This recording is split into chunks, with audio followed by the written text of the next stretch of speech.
Şah İsmail bizden biri değil. Şah İsmail Türk değil miydi diyorsunuz? Türk değildi Şah İsmail.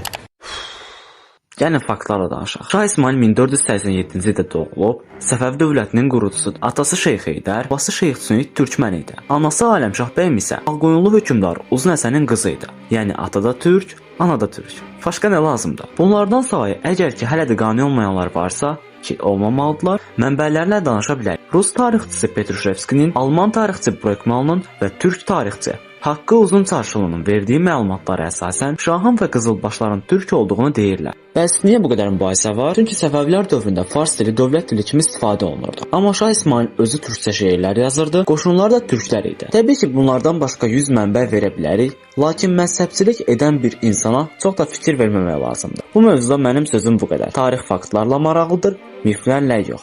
Görüşərik. Şah İsmail Türkoğlu Türktür.